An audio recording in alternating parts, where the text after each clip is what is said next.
What is up, you beautiful gamers, and we welcome back to Role-Playing Games, to this little known corner in the internet where we like to talk about video games. And it has been a while since we talked about Kingdoms of Amalur Re-Reckoning, which it has had quite a hell of a ride if you ask me.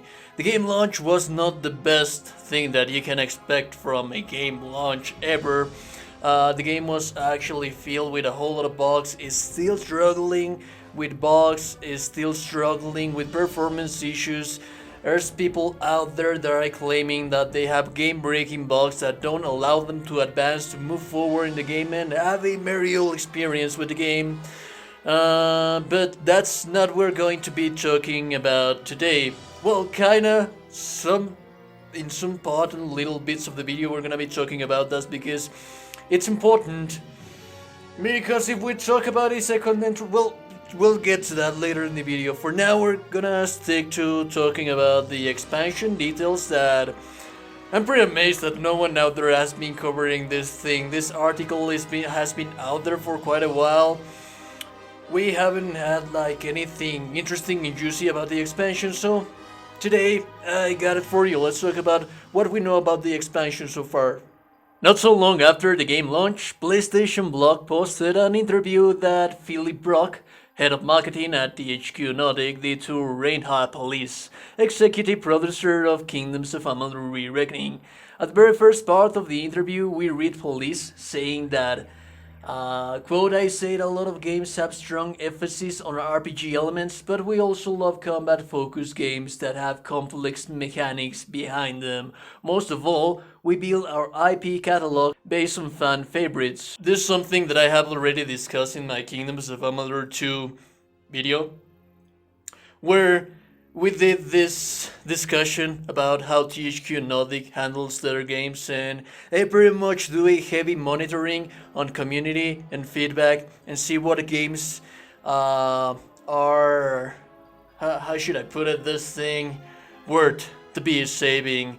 That's what we got for Darksiders. Back in the day of Darksiders, they got the remaster, the World Master Edition for the first one, the Definitive Edition for the second entry of the series, and they were quite well received, so that's what, hence, we get Darksiders 3. After that, we got Darksiders Genesis. The IP is promising, the fans were, come on, give us more, baby. We want this thing, we like this thing. I hope that we act like the same way about Kingdoms of Amalur Re-Reckoning. But we're here to talk mainly about the expansion, alright? Back on the expansion details, this new content is something that starts directly where the main story finishes. There is a new threat in the world and a new area that is added to the world of Amalur. The new region was previously unsettled and there is a new ruler who the inhabitants see a lot of promise in. But things are usually not that simple in this world. This story has some connections with the core of the story of Reckoning. Do bear in mind that R.A. Salvatore is no longer involved in the expansion, and while they still have a narrative designer in the team at Kaiko to handle this stuff, it might as well feel a little bit different than the previous narrative direction, one that's now stretched over 9 years. I'm guessing it will be hard to ignore that time gap for the core essence of the narrative of the game. Now, when Police was asked about the development of the expansion, he said, quote, "There were some loose ideas that we picked up, but mostly there wasn't anything like a full concept or blueprint ready to go. Fortunately, we had some advice from the people that work on the original content back in the day at Big Huge Games, and we also had a narrative designer joining us. The team at Kaiko also became really attached to Amalur, and so we had really great ways to work on. The biggest challenge was to develop new tools and a new pipeline for doing the add-on. We even had to develop a new world editor to make this happen. And this is what I like to call the double-edged blade. Done correctly, this could infuse new life to Re-Reckoning lungs. Or it could be a complete disaster. Now let me explain before you hate on me. When you develop games, you need to be resourceful so that the optimization of the game is the best while looking as cool as possible. Many different companies use different modeling, programming, and drawing techniques to make games look good while still not killing all of your resources. When it comes to the world editor, that's a huge and important part of how many resources will you burn while still looking damn gorgeous. I'm talking about the games. Let's take a look at 3 different design techniques when it comes to modeling the world of the game. So that we can have a little bit of a further discussion about what this thing might actually end up looking. First, we have Dark Souls. Oh, beautiful Dark Souls. You know, I'm a huge Dark Souls fanboy. What can you expect from me, guys? Where they can take quite a whole lot of liberties, I'm talking about Dark Souls here, without having the draw distance to be a resources issue that much. Because when you see far away, it's just a skybox. The skybox is pretty much a painting that surrounds the level or the area where you are right now. Dark Souls 2 was heavily criticized on the level design because of the poor handle of this technique. As you can see here, when you're in Majula, Majojo, Majulio, in the distance you see High Tower of Flame. That's a skybox. That way the 3D models of High Tower don't actually impact the draw distance and the resources of the machine running the game. However, the artist seems to have forgotten to add the bridge to actually get there. It is something that the first Dark Souls 3 years before did masterfully.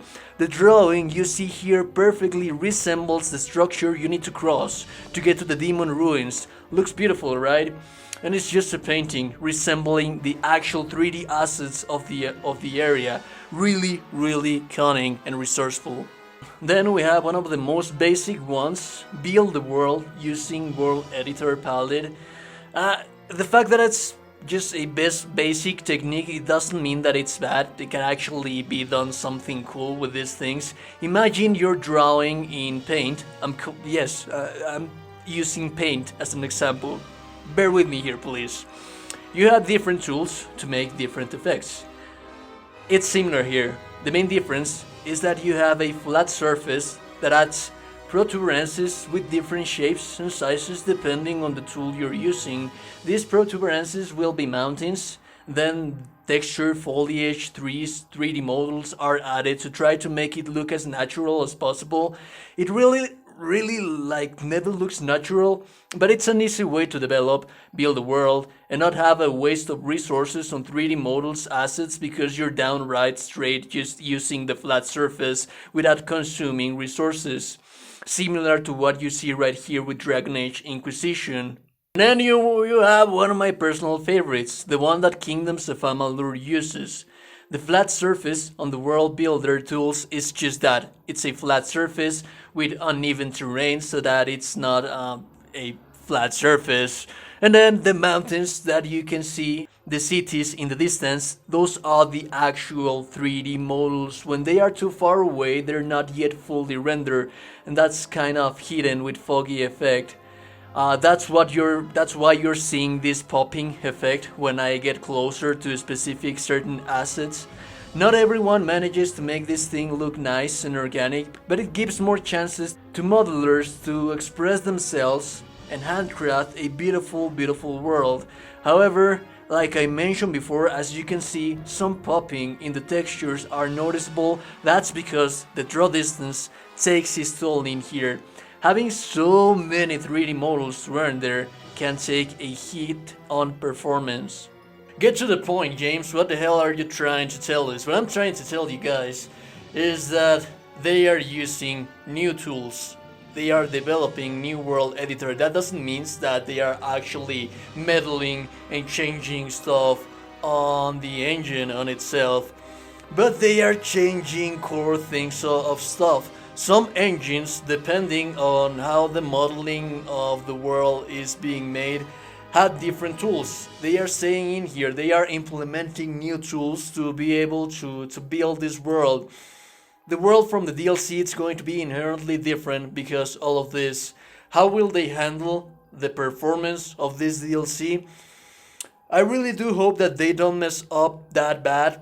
That they somehow stay faithful to the original core and formula of the world building, which is these 3D models and then the world being just that flat surface. because it's more organic. Maybe with these more powerful machines and being these their tools, we won't actually have the same issues of performance and bugs that we have on the launch. But this is just a guess. Take this with a grain of salt.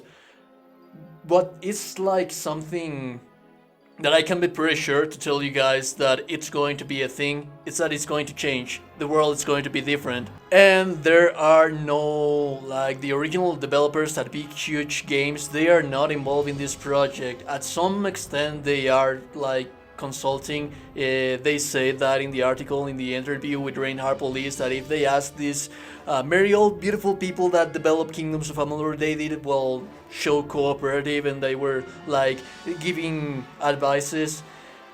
But you know, as you can see, if you read the article, Police says that no, that's another article. I'll have that in the video description. As you can see right here, Police says that they are hoping for the fans to be clamoring for more after the expansion, and I hope that the fans are clamoring for more after the expansion, because I need more Kingdoms of Amalur in my life. So there's a whole lot of at stake in here. Could be great, could be amazing, could be not. Do let me know in the comments below. What do you think, guys? Would you be coming back to Reckoning Remaster, to this beautiful game once the expansion comes out? Will you not? And with that being said, I'll see you beautiful gamers in the next one. Don't you ever forget that each and every single one of you are beautiful people. I'll see you guys in the next one. Stay safe, stay awesome. I'll see you later.